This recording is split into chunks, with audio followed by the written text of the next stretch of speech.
One question I like to ask, the titling of these, I'm titling them The Something. So, The Ethical Negotiator. I just did one, The Refugee Real Estate Mogul. If you had a The title, what would be your ideal The? Sexiest man alive is taken, right? In this episode, you'll get to know Michael Bungay-Stanier, the million-copy best-selling author, and you'll hear the story of how he consistently chose to stand out and be a little bit quirky to build a wildly successful career as a writer. I'm Dave Crenshaw, and this is my Success Project.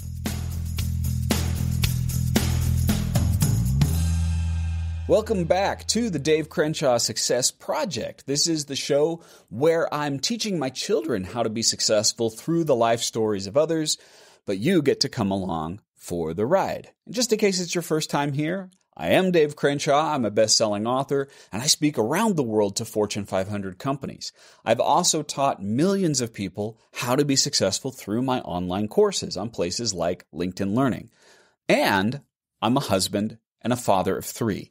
My children mean the world to me. So when I thought about the idea of creating a podcast, I didn't get excited until I thought about the idea of leaving a legacy for them. Now, don't be fooled. This show is for adults too. It's for you because I thought you'd enjoy learning along with my family. And I also try to get guests who have balanced success in multiple areas of their lives, not just financial or in their career. In fact, I believe there are 6 facets of success.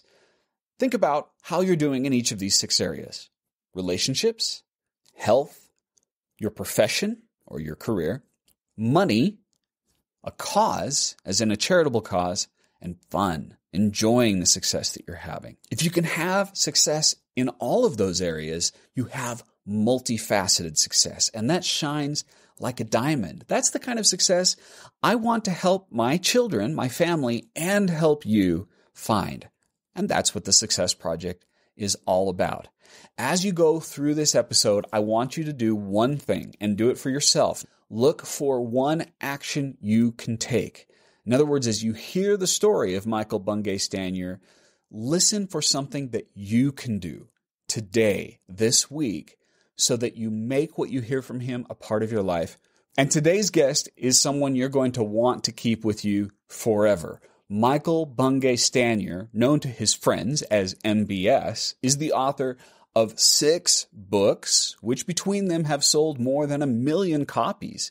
He's best known for The Coaching Habit, the best-selling coaching book, not of the year, not of the decade, but of the century. And it's already recognized as a classic. I've learned a ton from that book. He also founded Box of Crayons, a learning and development company that helps organizations move from advice-driven to curiosity-led. They've trained hundreds of thousands of managers to be more coach-like, and their clients range from Microsoft to Gucci. Michael was a Rhodes Scholar. We're going to hear about that story. And he plays the ukulele, as he says, badly. He's Australian. He lives in Toronto, Canada. And he has also a fantastic course on LinkedIn Learning.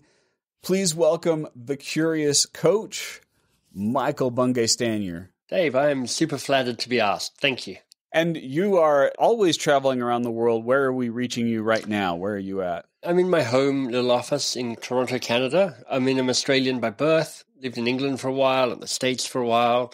For the last 20 years or so, I've been living in Toronto, getting increasingly grumpy about winters because I don't love them as much as my wife wants to love them. But I'm happy to be here. I hear you about Utah. You know, I've grown up here, but after a while, those winters start to add up, don't they? Oh, we see. Winter is my wife's favorite season, and she's very excited to be here in winter. And for literally 30 years, it's 30 years almost to the day since our first date. Wow. And she's spent 20 years here in Canada going, you are going to come to love winter. And suddenly 2 years ago, I'm like, wait, this is marketing, and I'm not going to come and love winter. I don't like winter. So we're very compatible in almost every single way, but in terms of preferred temperature, not so much. I love that. I think that's going to be the byline for this show. Wait, this is marketing. It's not the truth. Yeah. Yes. Okay, so I always like to start in a fun place with these interviews, Michael. And as I mentioned, I'm sharing insights from your story with my kids, but everybody else gets to come along for the ride. Yep. But I always love this question, which is, where did you see your career going when you were growing up? Let's say you were in high school, not when you were, in grade school. Everybody says an astronaut or whatever for that. I'm talking about when you were in high school, you started plotting out the future. What did you see yourself becoming? I was utterly oblivious to the future, Dave. Okay. I remember being in year 12, my final year in high school, and we got handed out the paper forms to apply for university. And I suddenly realized I had not a single moment's thought about what I would study at university. Wow. And I was like, oh my goodness. And I grew up in Canberra, which is Australia's national capital.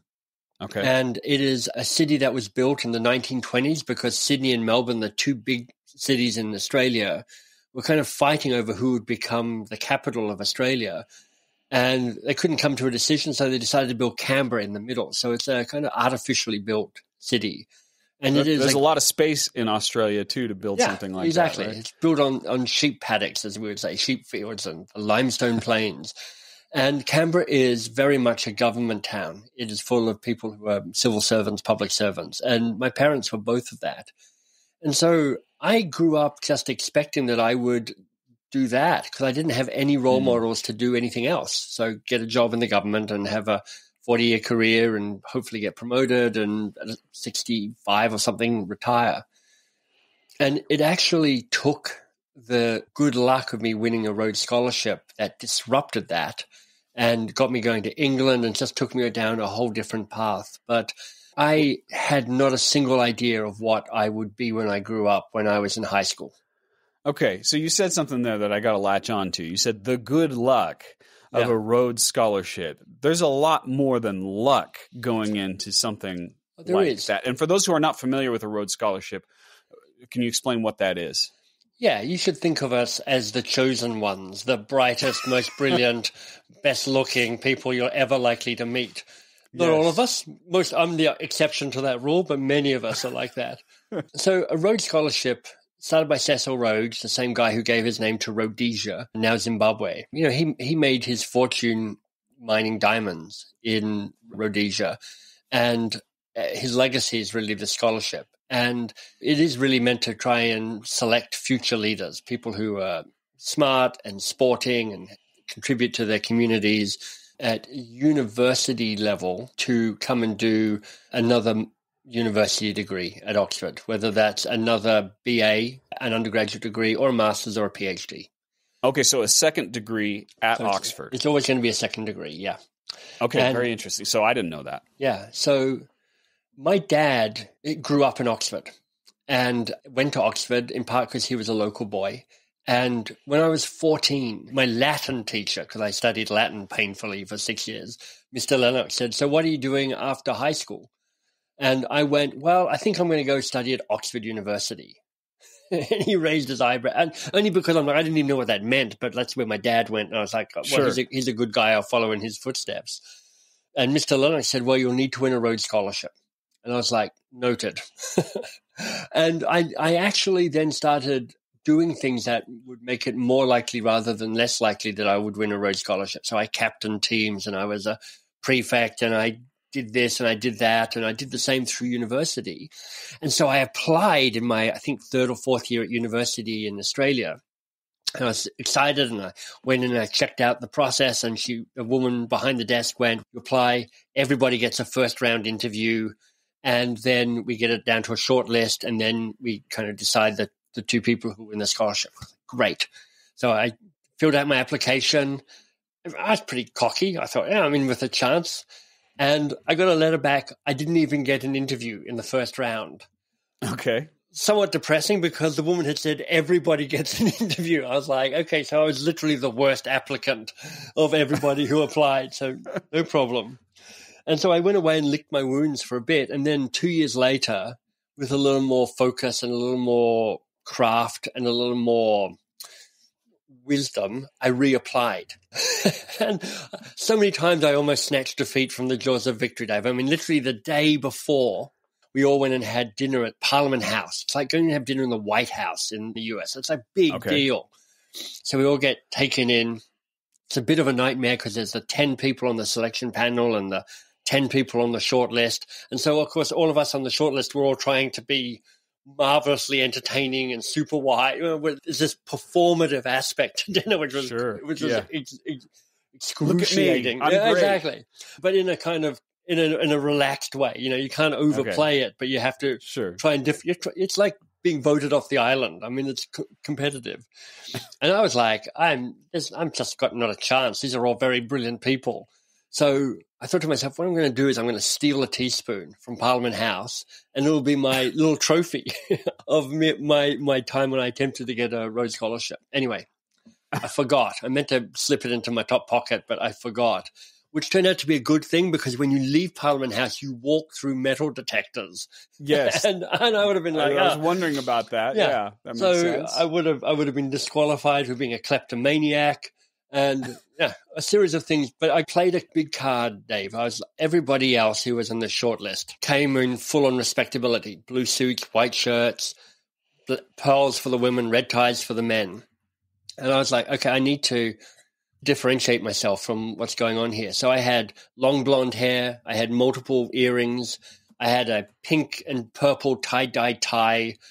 And I was pretty sure that I was like, I'm either going to come a distant last or I'm going to come first because they're going to bet on the odd person. So that was strategic. That was strategic. I was like, I have to play a zig when others are zagging card. And it's high risk, but if I'm competing on a level playing field, I'm probably not in with a chance. I love that. And that's something that you, to a degree, continued in your career now. Sure.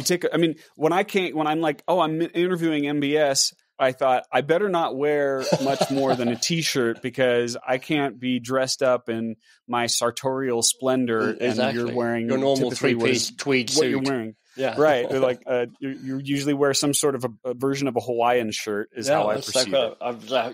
It's got flowers and skulls on it, this shirt, if you look closely. Yeah. But even now, that's a differentiator, right? In an industry where you're appealing to large companies and you're being professional, you do stand out because of that choice. And I'm assuming it still is a choice. It is. Yeah. I mean, the company I founded 20 years ago is called Box of Crayons. So it's not a typical corporate sounding learning and development company. But I am part of this is just inbuilt. I always liked standing out a little bit. And then reading Seth Godin's book, Purple Cow, many years ago. And he's like, you know what? It is a great book. And it kind of gave full permission to double down on the be different. Because when you're in life and when you're in business, the worst thing you get is indifference. And if you get a strong no, that's almost as good as getting a strong yes because you know where you stand. What's boring is a kind of meh response. So I have an inclination to kind of go, how do I be a bit provocative? How do I be a bit different? How do I stand out? And I would say that also worked because everything else was there, right? It wasn't that you were just showing up in earrings and long blonde hair. It was also that you had the academics, you had put in the work for the other things. It was just that one little spark, that one little twist that made you stand out. That's true. Like I did pretty well in university. I mean, not totally. I literally finished my law degree in university being sued by one of my law professors for defamation. So that didn't go particularly well. Oh, wow. But I did well in my literature degree, and I had captained the soccer team, and I had done committees and volunteering. I'd done a bunch of stuff that got me over the line. But, it doesn't matter how good you are. There's just a lot of other people who are really good as well. So you have to figure out not only am I good, but how am I different? I love it. So what did you study in Australia and what did you study at Oxford? Yeah. What were your degrees in? So in Australia, a law degree is an undergraduate degree. So and in Australia, it's quite common to do what they call a combined degree. In other words, 2 degrees faster than if you're doing them one after the other. You do them in a combined way. So I did an arts law degree. So I studied and majored in literature as a BA and my law degree. And then when I went to Oxford, I did a master's degree in literature.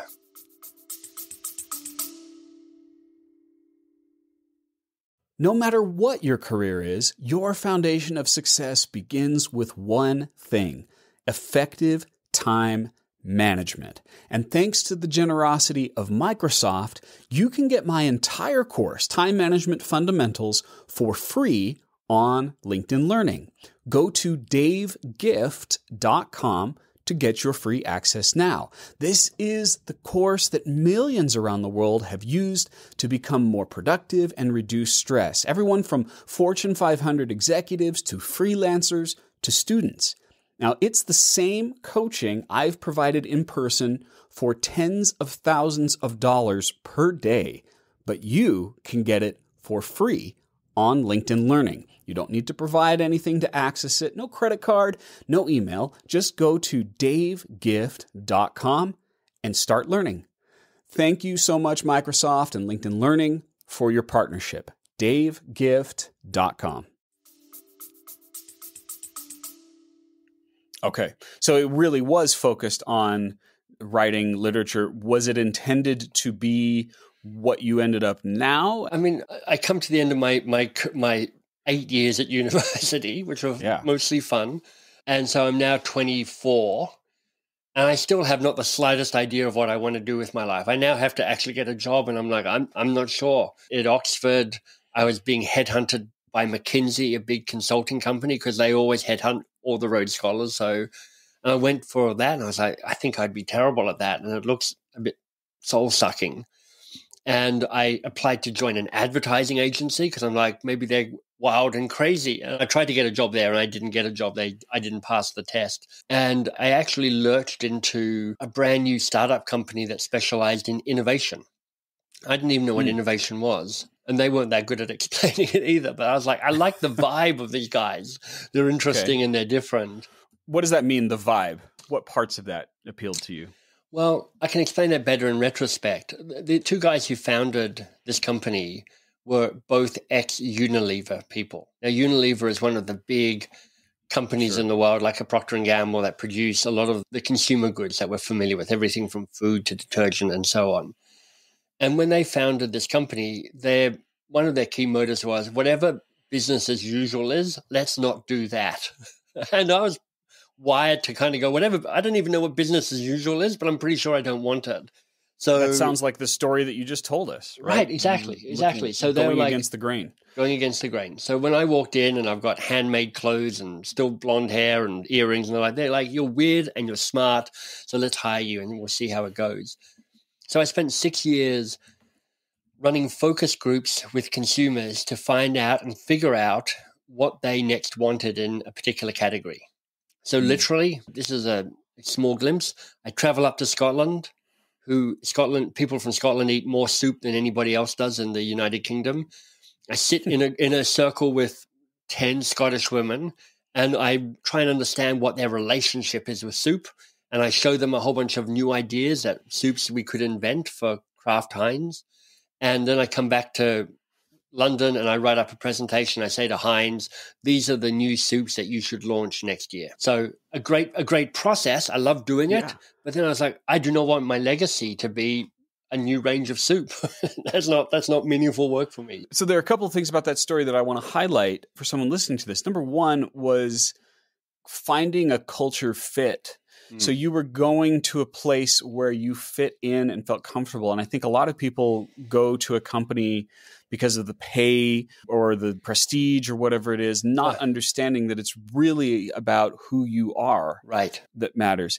And the other thing about that is you're building a career now on curiosity. Yes. And you can tell me if I'm wrong, but it feels like that kind of focus group was the beginning of that sort of thing. Even if it wasn't what you wanted to do, the process of a focus group is digging down and asking question after question and getting curious about why do you like this soup other than the other soup? Yeah, that's right. So it wasn't exactly the start for me because the start for me would have been earlier on in university where I trained to be a crisis counselor on phones. Interesting. So what led you to do that? Why that? That's really specific. It is. I had just found myself as a teenager and then in my early 20s spending a bunch of time talking to my friends and hearing the woes of their lives. And I noticed that I did a lot more listening than I did a lot more talking. Now, nobody wanted to date me, so I didn't have girlfriend issues because I couldn't get a girlfriend, so I was fine. Other people had girlfriend issues. I thought you were the sexiest man alive. I know. I've come a long way, baby. Okay, all right. And I remember just, it's 18 or 19 and thinking to myself, I'm not sure if what I'm doing here. I'm not sure if what I'm doing is useful or helpful or just keeps us stuck in the same situation or if I'm actually making it worse. So I went and signed up for something called Youthline, which is the youth crisis counselling process in Australia. And it's where I first learned really what it meant to ask a good question, what it meant to listen, and what it meant to not assume that their first answer was their only answer or the real answer, and to understand that often the space to be heard is more important than the actual content of the answer, and that my advice is probably not that helpful because who am I to try and take a guess at that? And those are all themes that have followed me really all my life in terms of what I think is important to teach and bring into the world. Interesting. That's a beautiful way to learn that too, because you learned it through serving others. Yeah. So it's true that it gets translated into running focus groups around whiskeys and soups and credit cards and the like. But I've felt like I was doing a good thing and going, I can be some form of sanctuary for people who are having a tough time of it. I love it. So let's go back to you working in that company and you're in your mid-20s, right around here. I know that your wife is such a big part of your life and you talk about your relationship with her. So where in here did you meet her? So we're interviewing this on the 22nd of November. Our first date was on the 20th of November 30 years ago. So we've just celebrated 30 years since our first date. And we both Congratulations. arrived. Oh, thank you. Yeah, I'm like, we're both surprised and bemused that we've managed to be alive long enough to have a 30-year relationship. We both arrived in Oxford, pretty sure that we weren't that interested in relationships. I was leaving a broken relationship. She was leaving a broken relationship. We kind of both arrived there kind of going, all right, it might not work out well. Yeah, exactly. We're a bit bruised and a bit battered from that experience. Yeah. But I met Marcella very early on because she was living in a house with 3 other Rhodes scholars. And I was like, and they're all women. And I was hanging out at that house. And we started dating almost immediately. I mean, we arrived in Oxford in October. We were a couple by the end of November. So wow. To our surprise, we just fell in love and very quickly went, this is kind of it.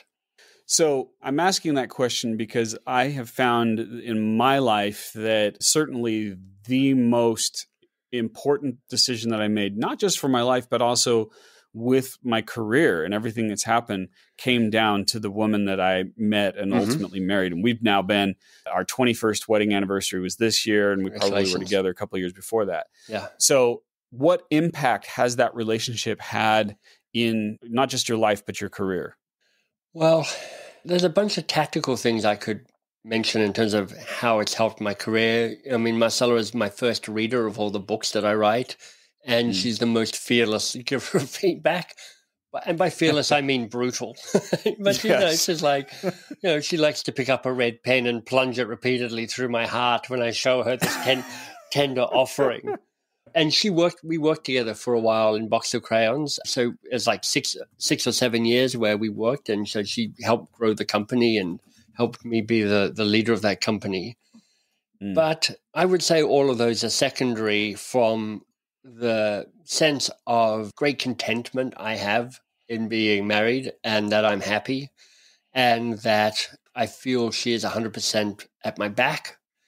And that is a very deep foundation from which I can have adventures and I can try stuff out. And we have a different risk of appetite. I'm slightly more risk inclined than she is. Sure. But she's very supportive of what I do and how I do it. So, the bottom line is I have a deep contentment and happiness from being married, and that infuses everything. That's beautiful. And I'm assuming you're providing the same for her as well.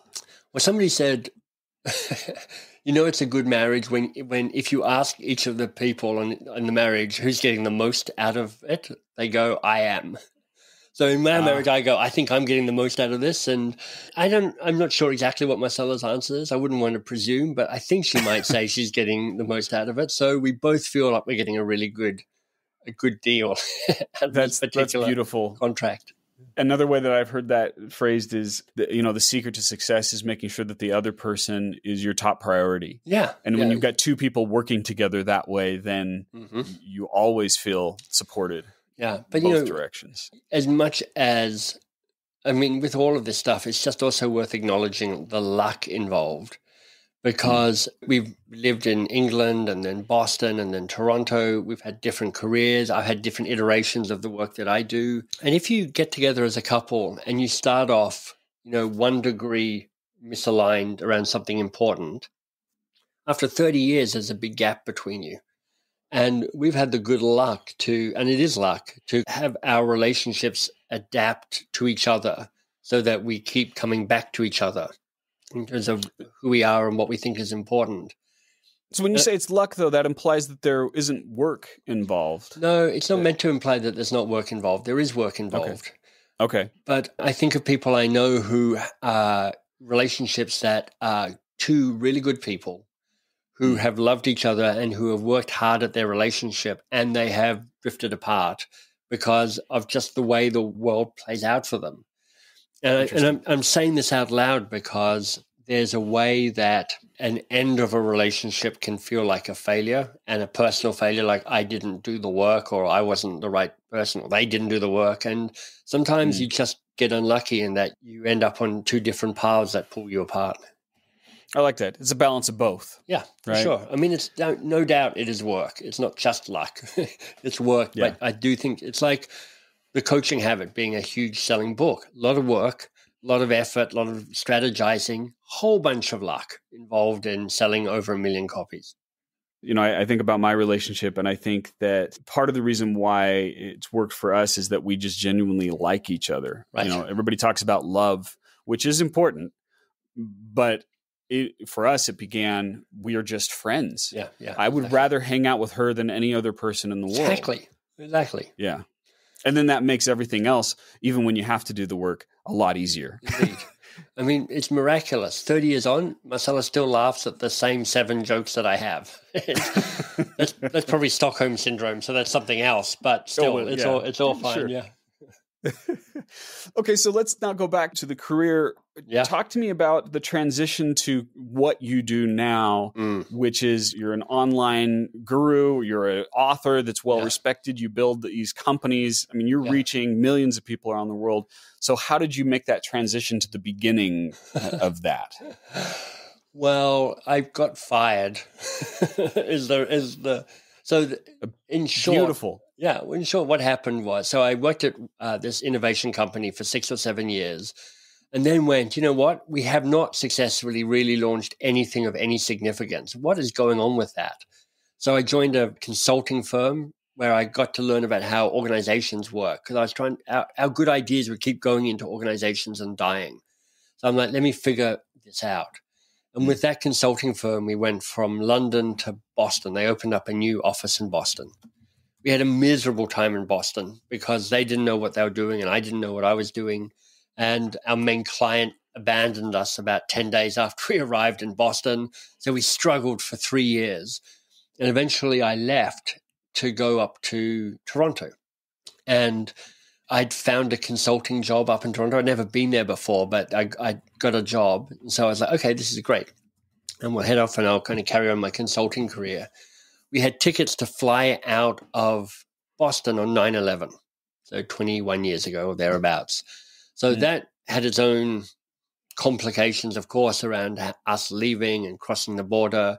But it meant that by the time I got to Toronto, my consulting firm went, I'm sorry, we are no longer hiring you because we don't know what is happening. They did set me up for this kind of small contract work in another company where, honestly, for 6 months, Dave, I tried to do some change management stuff for them and just failed utterly. Could not get traction, could not get anybody to support my ideas. I had no status, I had no direct power, I had no indirect power. So I was flapping around for 6 months. Okay. They paid me a salary, which was great. And then after 6 months, they went, "You suck." And I'm like, that's harsh, but it's accurate in terms of how I'm. And what was brilliant was literally 2 days beforehand, my Maple Leaf card, the equivalent of a green card, had arrived. So I could now work independently in Canada. So that was really the birth of what would become Box of Crayons. Now, my business model when I started Box of Crayons was find somebody with a pulse and a wallet and see what I can do, because I had a range of different skills, but I didn't have a business plan. I didn't have purpose. I was just looking to get work so I could pay for life. But after 4 years or so, 5 years of that, I kind of was invited to do some training around coaching skills. And that became the thing that Box of Crayons is now known for, and what I'm now known for, which is like, how do you make coaching practical and unweird and useful for busy managers and busy leaders? I was just going to ask, why Box of Crayons? So as part of my try and get to know people in Toronto, I had signed up for my local International Coaching Federation chapter, and I'd volunteered to run a workshop on branding, because in the world of innovation, I'd learned enough about brands that I could kind of do some teaching around it. So I came up with Michael's 5 unbreakable laws of branding. And in part because most coaches' brands drove me crazy. This sounds useful. I want to hear those 5 laws. Well, I wish I could remember them, but I can't. But here's the real crux of the matter, Dave. As I listed my 5 unbreakable laws, I looked at the name I had given my company and realized that it failed almost all of the laws. So, what was that first name? The first name was named after my grandmother. Her name was Maida, M-A-I-D-A, named after Sir Walter Scott's wolfhound in Scotland. She was Scottish. It's called Maida CC, Maida Coaching and Consulting. I was like, okay, it doesn't work. So I now had 4 weeks to come up with a better name so I wouldn't look like an idiot teaching these 5 unbreakable laws, 3 of which I was definitely breaking. So I basically I kind of panic brainstormed for 3 or 4 weeks. And I'd have these ideas. I go, okay, maybe I'll call it espresso coaching, because I like espresso. And I'm imagining Dolce Vita, like cool guys riding scooters and looking, ciao, bella. So, I emailed friends. I was like, how about espresso coaching? One friend emailed me back going, okay, espresso. It's pretentious. It's expensive. It doesn't last very long. It stains your teeth. And I'm like, these are not the brand attributes that I was striving for.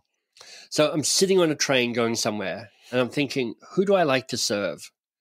And at the time I was coaching quite a lot, and I'm like, I love to serve people who are seeking a sense of fun in their life.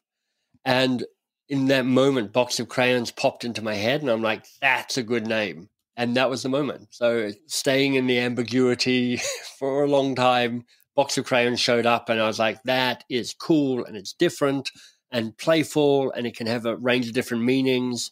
So it became a really strong brand for me. That's really interesting. I had a similar, now Box of Crayons has been very successful, but my early title for my business was Fresh Juice Strategy. Nice. Yeah. And there are flaws with that, but at least in the beginning of my career, because it was unique, it always brought up a conversation. Exactly. It was, why fresh juice? Oh, well, because I can help every customer experience that you have be as fresh as the previous one. Yeah, that's really good. And then so I'd lead that into entrepreneurial coaching, which is my background. Yeah. So I think there's value in, here we go back to that principle again of differentiation. Right? I think that's something that you understand so clearly, and you've lived so much in your career. Yeah. I'd only say this, Dave. I'm just going to reiterate what you said around, if I'd shown up for my Rhodes Scholarship interview wearing a chicken outfit and not a whole lot to back me up on it, there's no point in being different if you don't also have something solid behind you. So true. The companies I've started have been successful because they've got clear business models that are tested, and they're not different from other business models. But in terms of how I then present myself to the world, that's where you put the twist on to differentiate yourself. Yeah. And you are certainly someone who throughout your life, you delivered on the things that matter, Right. And that's why you've been successful. And then you just put in that extra little MBS spark that is you. Yeah. I know I keep coming back to this, and I have had a bunch of success, and I've done a bunch of smart things that have helped with that. And I just keep getting, I also have had my share of lucky breaks, moments where the cards have fallen for me. The fact that I've got a lot of cards just because I'm a straight, tall, white dude, overeducated white dude, I've got a bunch of things that help the luck happen more easily for me. And there's a real danger of, what do they call it, survivor bias, which is like, hey, I survived and I did this, therefore what I did must be the truth. And it almost always discounts the amount of the role luck and timing and a good break and all that sort of stuff plays in your life. So I want to pause on that for a second because you're using that word a lot. I feel lucky. Yeah. Okay. I'm smart and I work really hard, and I keep putting myself in positions where I increase the odds that luck will happen for me. Don't get me wrong. Okay. Because I want someone listening to this to not go, oh, well, he was just lucky. Yeah. That can't happen to me. I would like someone listening to this to say, yes, he was lucky. Here's how I can take advantage of that luck or make that luck more likely. Yeah, exactly. So there's ways of increasing the chance that you will get lucky. You're unlikely to have real success unless you also have a dose of luck. Yeah. What was your first book? Was that The Coaching Habit, or was there a book before that? There was a couple of books before that. So Coaching Habit came out in 2016. Before that, I self-published a book called Get Unstuck and Get Going on the Stuff That Matters, which was it's like a choose-your-own-adventure coaching book. You know those kids' flip books that have a ballerina's head and a scuba diver's body and a soccer player's legs? You kind of flick them out. Sure, yeah. So I created a book where those three sections was a point and a story and a quote, all with questions attached. So you'd bring a challenge to the book. You'd open it up at one of the 125,000 different combinations, and you'd have three questions to provoke you to think differently about whatever your challenge was. Oh, that's brilliant. Can we still get that book? Or no, it's out of print because it was self-published and it cost a fortune to make. It sounds like, the cuts and everything like that to create something like that. It was brutal to try and create that. But that was I got left money by my grandfather. And this is kind of having a supportive spouse. Marcella was like, let's put this money to this book. So I was like, I can do this book. And even if I lose everything, it's found money. So we're still ahead of the game. And then I wrote a book called Find Your Great Work and self-published it. It was a little red book. But on basically the day I hit self-publish for the print run, it got picked up by Workman, a New York publisher, and got republished as Do More Great Work. So this is my flurry with a New York publisher. And that's sold about 100,000 copies over the years. Okay, I got to stop on that. Yeah. Because we know that you've sold 1 million copies, but 100,000 copies, for those who are not familiar, for a nonfiction book in that category, that is tremendous. It is. I saw the stats on this the other day of the front list books. And so books published within a year by a regular publisher, 15% sell less than 12 copies. 86% sell less than 5,000 copies, which is the generally accepted break-even mark for a publisher. And 0.4% sell more than 100,000 copies. So I sold mine over a period of time, but still, that's a pretty good deal. So I know The Coaching Habit is the bigger book, but I feel like Do More Great Work, there's a lot there just to achieve that level. Exactly. Yeah. What were you doing to make that happen?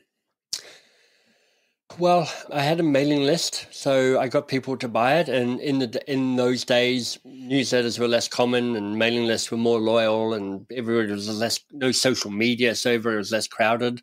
So I think I had a more loyal bunch of people following me. How did you build that list prior to that point? I don't totally remember, but I did very early on put out a video called The 8 Irresistible Principles of Fun.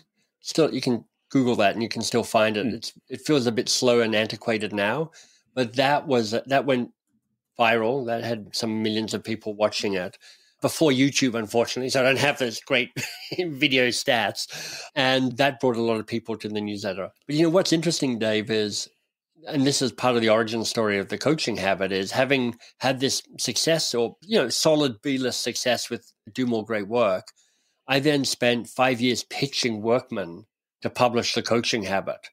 And I just could not get them interested in it. I literally rewrote the book 4 or 5 times because they were like, Michael, we like you, but we don't like this. Go away and do it again differently. And finally, after literally 4 years of trying to get them to get interested, I was like, okay, I've come back. I've got clear on what this book is in my mind. So it's like, take it or leave it. I'm not going to come back again. It's either a yes or a no. Really confident that they wouldn't call my bluff. And they called my bluff. They went, right, we don't want this book. So I was like, I was so surprised because I thought I'd proven myself with the first book and they would take a bet on a successful author. But they turned down The Coaching Habit. And then I placed one of my 3 best bets of my life, which is I'm going to self-publish this book, but I'm going to publish it as a professional. So I'm going to hire a good editor. I'm going to hire a designer. The designer introduced me to Page 2, who are the team that have helped me bring the rest of my books to the market. And of course, that book has, over the last 6 years, changed my life as it's sold a bunch and grown companies and given me some profile. I feel like there's a little bit of a parallel to that and you're getting the Rhodes Scholarship in that you had a very clear objective in your mind. Yep. You went out and said, what is required to get this? Yep. You get the feedback and you go do it. And it wasn't enough. And then you do it again. And then it wasn't enough. And you do it again. I hadn't made that connection, but you're right. That Dave, and with all of those, I was like, look, I'm going to go for it in the best way I can. And that is sufficient success in itself. Can you define that a little bit more? That's a really interesting statement. So sufficient success in itself. With The Coaching Habit, the week before it kind of made its way into the world, I was like, this is a really good book. And that is all the success I could really ask for, which is all I can control, which is to write the best book I can. And I'm like, and I've done that. So if this doesn't work and this doesn't sell a whole bunch of copies, I'm not going to feel regret or failure around that. I have done my very best. Now, I made a commitment that I was going to market this book for a year. I'm going to give this a really good shot. I'm going to do all I can to bring this book to market. And that's a whole nother thing I committed to. Again, without knowing the outcome. Because I was on a bazillion podcasts and articles and all this sort of stuff. And I'm like, that could have all made no difference whatsoever. And it could have still just sold 50 copies. And I'm like, doesn't matter. I've made the commitment. I'm going to do it the best I can. That is now success. Commit to the process rather than the outcome. Commit to the process rather than the outcome. Yeah. And boy, I can identify that. I mean, really what we're doing right now is one of those things. For me, the success in itself is that I've created something or I'm creating something lasting for my children. Right. Exactly. And even if this doesn't take off, I'm okay with that. Right. I don't know if you're okay with it because you probably like a little... No, I know you. You're such a generous guy. You would do this anyway. Right. And I think there's a lot of power in that. I think sometimes we hold on too tightly to outcomes rather than focusing on just doing something great. Yeah. I think that's so beautiful. There's a dance here, Dave, because it's also helpful to have ambitions. Yes. So I have a podcast too.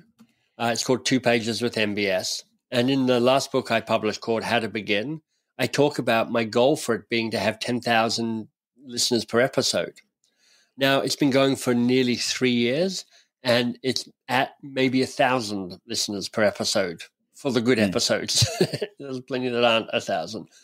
And so part of me is like disappointed that hasn't taken off because I wanted it to do more. But then I'm like, so why do I do this? And I know I'm doing it. It's a chance for me to become a better interviewer, and it's a chance for me to meet people who delight me and amaze me. It's like sitting down to somebody next to you at a dinner party, and you're like, oh my God, this turned out to be the best conversation I've had for ages because you're fascinating. And I'm like, I want more of those people into my life. So I've had to figure out how to ask myself, do I pursue 10,000 listeners and at what cost? Or do I recalibrate how I think about success and do that other investment of time and money into other things where the numbers matter more to me? And what's the answer? I'm not going to invest in marketing for the podcast because actually for my businesses where I have greater chance of having impact in people's lives, and I also have employees and contractors that I support, it's more important for me to grow those businesses and have financial success there. So investment in marketing makes more sense for that. But you're still going to do that project. But I'm still doing the podcast because I know why I'm doing it, and the success is in the joy of doing it rather than in the number of listeners I have. Well, and I think there's a lot to be said for consistency too. I've seen that several times in my career where I achieve a level of success and I go, that's not very much, but I have faith in the repetition of it. Yeah. And I just keep at it. Some of these things are a war of attrition. You just keep doing it. And then eventually, because you've had it out there so long, because it's been happening so long, it turns into something. That's right. I could easily see that happening for you. It might. With the 2 Pages podcast. Yeah, it might. And it would be delightful if it does. And I don't care if it does or not. Like I'm actively not caring about that metric because what I actively care about is how do I find amazing people for me to talk to? That's the measure of success for me. I love it. Okay, so you said something I got to ask. You said building the book was one of the 3 best bets you've ever made. Yeah. So what were the other 2 best bets? Well, one was marrying Marcella. Okay. Second was betting on the Coaching Habit book. And the third was hiring the woman who is the CEO for Box of Crayons now. So I hired Shannon from behind the bar of my favorite pizzeria. My wife and I were sitting there having a glass of wine, eating our favorite pizza. Shannon was serving us, and we went regularly, so we saw her regularly, and so we talked to her. She was doing a PhD in literature. So we're all book geeks, so we're all having these great conversations about literary theory and favorite books and this, that, and the other. And then she had got let off from one of her part-time jobs because she was a TA teaching in the university. She had the waitressing job. She had another job. And she got let go of that through no fault of her own. The company lost money. So I hired her to come and help me do some part-time marketing for the Coaching Habit just before it launched. And I just went, this woman is really smart and really impressive and really good. And we've been working together now for a little over 6 years. And for the last 3, she's been the CEO at Box of Crayons. So there's one part of her is totally freaking out. And she's like, what am I doing? I'm now in charge of a multi-million-dollar company and a team of 20 and strategy. And all of this is kind of a new world to her. This is her first ever proper job. But she's brilliant. She's CEO.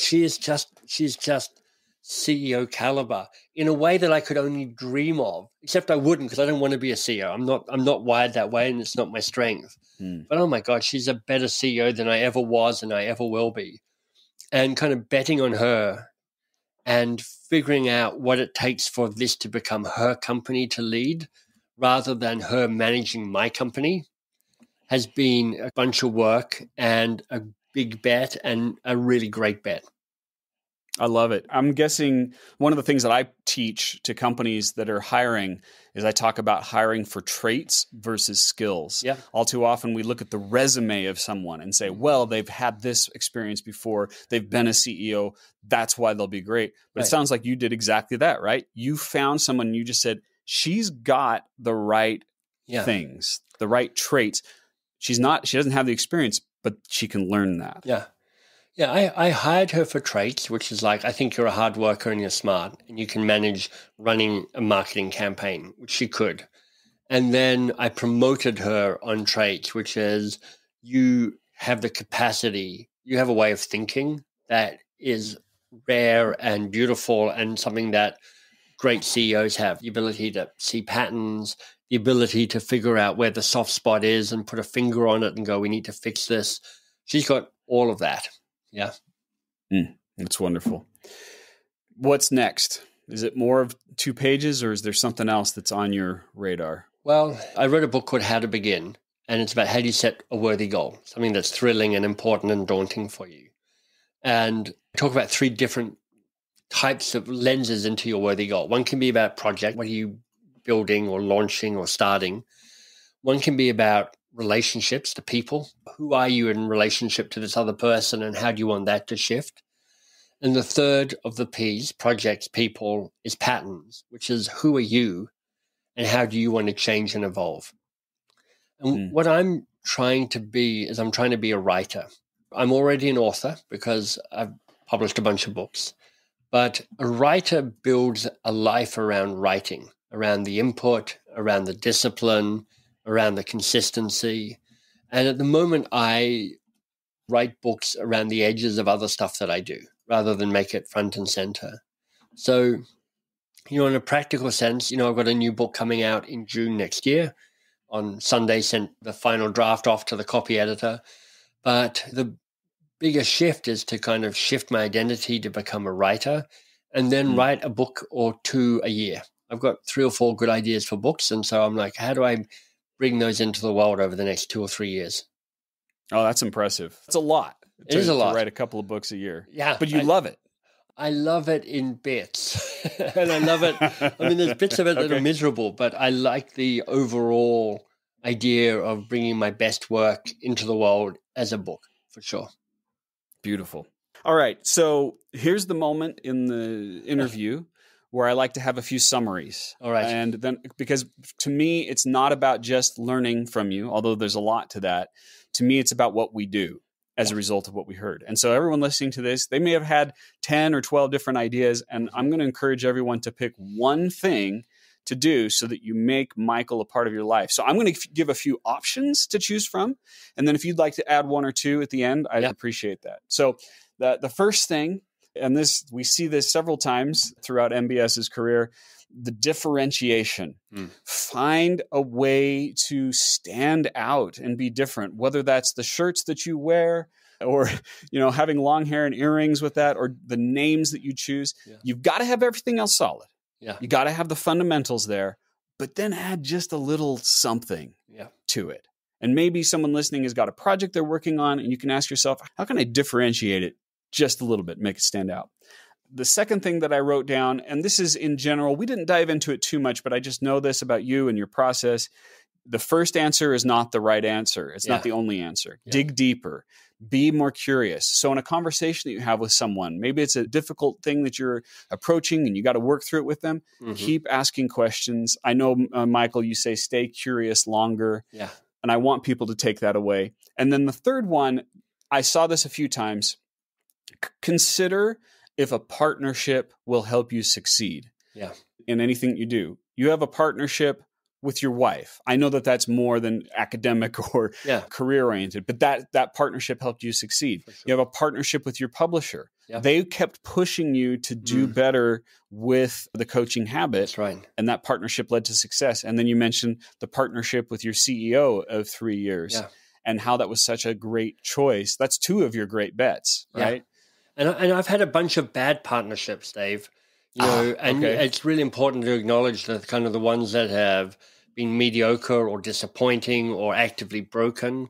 And I just reiterating what you're saying, which is like it's really worth continuing to pursue the really great partnerships because they more than make up for the disappointments that poor partnerships, which you'll inevitably have, will bring you. Yes, exactly. Anything you'd add to that as a possible action someone could take from what they heard of your story? This is in part about the new book that's coming out later on, but if you're thinking about a partnership, have a conversation before you start working on the work about how you will work together. I've started calling this the Keystone Conversation, which is like, let's have a conversation about what we want this relationship to look like. Not just get plunged into the exciting work, because the work's always exciting at the start and it's always tempting to go there rather than sit down and go, hey, Dave, when you've worked with somebody like me before and built a partnership like this before, and it's been really good, what happened? What did you do? What did they do? And when it's been disappointing or mediocre or a letdown, what happened? What did you do? What did they do? And share a conversation where you shape how you imagine the best possible relationship to be between you. And when you do that, do you also write it down? Do you make notes of it in some way? Yeah. I mean, first of all, if you ask a question, both parties need to answer it. So I don't just ask Dave what's the best and worst working relationships. I'll tell Dave my own stories and my own insights around that. And then there's a question of going, so what do we want to remember from this? What are our principles? So you actually can write that stuff down and kind of name it. But the most powerful thing about having a conversation about how you want to work together is it gives you permission to keep having conversations about how you're working together. It actually makes it something that's allowed within the relationship rather than something that becomes increasingly weird if you've never done it before. I love it. And it's a culture of questions and a culture of curiosity, exactly. Which is what you teach. Michael, this has been fantastic. Anyone listening, also please subscribe to his podcast, 2 pages. Yeah. Double my listenership. Yeah. Nah. And look up his books on Amazon. You also have a course on LinkedIn Learning. I do. So check that out. Michael, any other place you'd like people to go to continue the relationship that we just started with you? Look, if you want more of me directly and kind of supporting individuals to build better relationships and to find their next big thing, then my website is mbs.works. If you're somebody with a vast corporate training budget and you've spent all you can on Dave already and you're looking for something else, then boxofcrowns.com is our kind of organizational and corporate offering. Wonderful. mbs.works for the personal and boxofcrayons.com. That's right. For organizations. Michael, I always have so much fun talking with you. I love your insight and your personality and everything about how you operate. So thank you so much, my friend, for coming on the show. It's a pleasure, Dave. Thank you for having me. You've been listening to the Dave Crenshaw Success Project, hosted by my dad, Dave Crenshaw, and produced by Invaluable Incorporated. Sound editing was done by my brother Stratton Crenshaw. Research and assistant production by Victoria Bedez. Voiceover by me, Darcy Crenshaw. And the music is by Ryan Brady via Pond 5 licensing. Please subscribe to the Dave Crenshaw Success Project on Google Podcasts, Apple Podcasts, or wherever you like to get your podcasts. And please don't forget to leave us a 5-star review. See you next time.